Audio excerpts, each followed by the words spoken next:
Maharashtra superfast news चॅनलमध्ये आपले सहर्ष स्वागत आहे। खास सत्याची थार लेखणीची महाराष्ट्रातील ताज्या आणि वेगवान बातम्या पाहण्यासाठी आपल्या हक्काचे चॅनल शेअर करा, लाईक करा आणि सबस्क्राइब करा। धन्यवाद। उरणचा कणा मोडल्याचा घाट, ONGCचा सप्लाय बेस गुजरातला पळवण्याच्या हालचाली, 600 भूमिपुत्र रस्त्यावर येणार। गेल्या 46 वर्षांपासून उरणच्या अर्थव्यवस्थेचा कणा असलेल्या ONGCचा न्हावा येथील सप्लाय बेस प्रकल्प आता गुजरातला हलवण्याच्या हालचाली सुरू झाल्या आहेत। या निर्णयामुळे उरणमधील स्थानिक भूमिपुत्रांमध्ये प्रचंड अशी संतापाची लाट असून सुमारे 600 ते 650 कंत्राटी कामगारांच्या उदरनिर्वाहाचा प्रश्न गंभीर बनला आहे।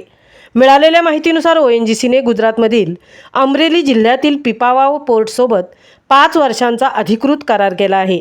1 ऑक्टोबर 2025 पासून न्हावा येथील सप्लाय बेसचे कामकाज टप्प्याटप्प्याने गुजरातला स्थलांतरित करण्याचे आदेश नियोजन व परिवर्तन विभागाने दिले आहेत। मुंबई हाय येथील तेलविहिरीला लागणारे साहित्य इथून पुरवले जाते, जे आता गुजरातवरून पुरवले जाण्याची शक्यता आहे। या स्थलांतरामुळे न्हावा येथील कामात 70% अधिक घट होणार असून त्यामुळे स्थानिक कामगार बेरोजगार होणार आहेत।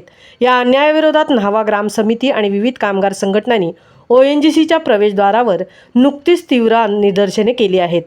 आमच्या जमिनी घेऊन प्रकल्प उभारले आणि आता काम देण्याची वेळ आली की प्रकल्प गुजरातला नेले जात आहेत, अशी संतप्त भावना स्थानिकांनी व्यक्त केली आहे।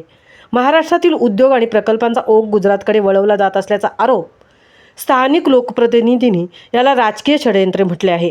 हा प्रकल्प रोखण्यासाठी केंद्र सरकार आणि पेट्रोलियम मंत्रालयाकडे पाठपुरावा करण्याची मागणी आता जोर धरू लागली आहे।